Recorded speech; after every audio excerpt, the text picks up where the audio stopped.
यह कहानी है उस मंदिर की जहाँ कोई मूर्ति नहीं, कोई प्रतिमा नहीं, फिर भी लोग कहते हैं कि यहाँ देवी जीवित है।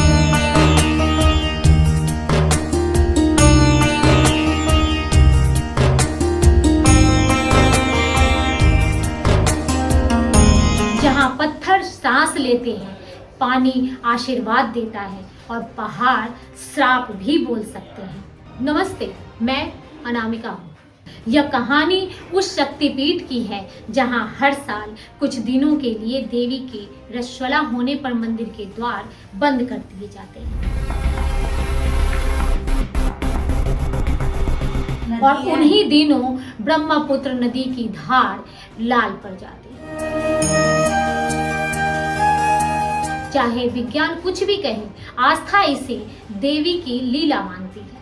ये वो मंदिर है जहाँ एक ही देवी के दो रूप, माँ के रूप में वे करुणा है, सुरक्षा है, अपनापन है और दूसरे रूप में वे इच्छा है, आकर्षण है, सृजन है। यही दो रूप इस देवी को बाकी देवी देवताओं से अलग बनाते हैं। यही वो स्थान है जहाँ एक अधूरी सीढ़ी नरकासुर के अहंकार की हार सुनाती है और जहाँ एक पुजारी देवी के कोप से पत्थर बन गया। सदियां बदली, राजवंश मिटे, आक्रमण हुए, मंदिर टूटा, फिर बना, फिर टूटा, लेकिन आस्था कभी नहीं टूटी। यह कहानी है असम के गुवाहाटी की नीलाचल पहाड़ियों पर बसे माँ कामाख्या मंदिर की, जहाँ देवी को देखा नहीं जाता, महसूस किया जाता। गुवाहाटी के पास स्थित नीलाचल पहाड़ी ब्रह्मपुत्र के किनारे मानो हरे परिधान में ढकी आस्था की एक ऊंची वेदी है। कहता है कि वर्तमान संरचना 16वीं सदी के कोच राजाओं ने बनवाई, लेकिन इसकी जड़ें 18वीं से 9वीं सदी तक जाती हैं। कई बार मंदिर नष्ट हुआ, लेकिन हर बार आस्था ने उसे फिर से खड़ा कर दिया, क्योंकि कामाख्या सिर्फ ईंटों और पत्थरों की इमारत नहीं, एक विश्वास है। कामाख्या मंदिर बाकी मंदिरों जैसा नहीं है। यहाँ देवी की कोई मूर्ति नहीं। गर्भगृह में उतरते ही एक अलग ही दैवीय सन्नाटा महसूस होता है। नीचे जाती सीढ़ियाँ, मंद रोशनी, ठंडी हवा और फिर सामने दिखाई देती है वही शिला, वही दरार और वही यौनपीठ। कहते हैं इस स्थान पर पहुँचते ही व्यक्ति के भीतर कुछ बदल जाता है। कोई रोने लगता है, कोई शांत हो जाता है, कोई खुद को हल्का महसूस करता है। शिला से जो जल रिश्ता है उसे भक्त प्रसाद मानते हैं।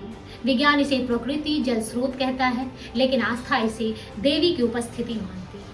अब बात अम्बुबाची के मेले की, वह परंपरा जिसने कामाख्या को दुनिया से अलग पहचान दी है। हर साल जून में 3 दिनों के लिए गर्भगृह बंद कर दिया जाता है, क्योंकि मान्यता है कि इन दिनों माँ कामाख्या रासवला होती है।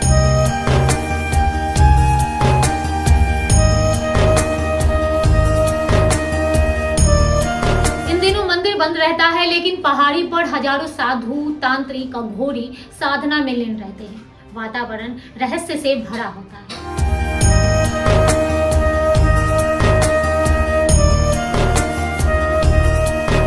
कई महिलाएं यहाँ खास तौर पर आती हैं। वे कहती हैं अम्बुबाची उन्हें भीतर की शक्ति से जोड़ता है। यहाँ स्त्री शरीर कोई वर्जना नहीं, शक्ति का प्रतीक है।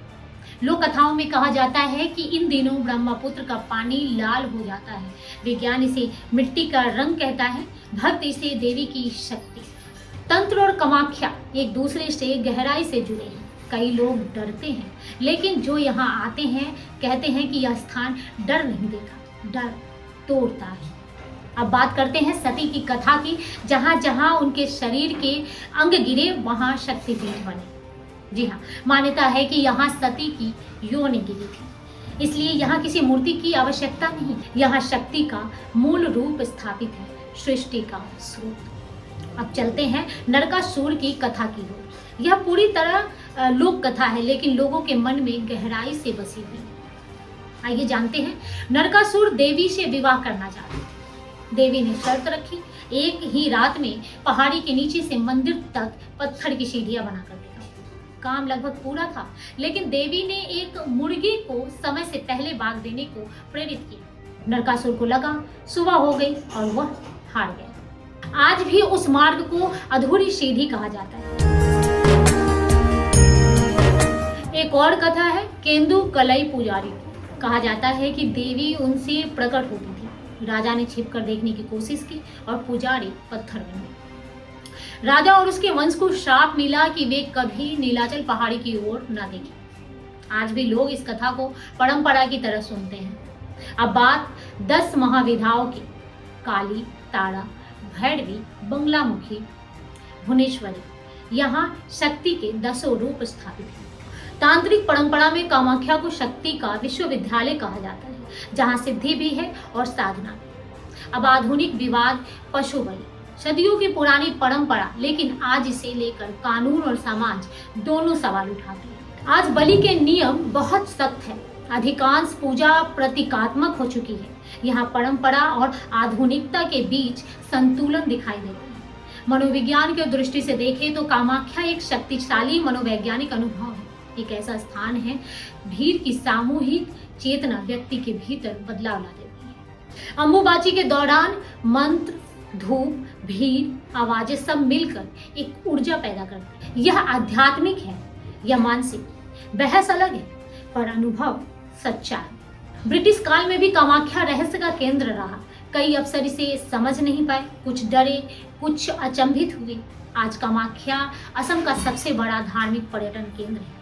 हर साल लाखों लोग यहाँ आते हैं। आस्था से चलती पूरी अर्थव्यवस्था, लेकिन व्यवसायीकरण का खतरा भी है। भीड़ और शोर के बीच वह पुरानी रहस्यमय शांति कहीं खो न जाए, इस बात का डर है। और अब अंतिम सत्य, कामाख्या मंदिर सिर्फ मंदिर नहीं, भारतीय चेतना का एक दर्पण है।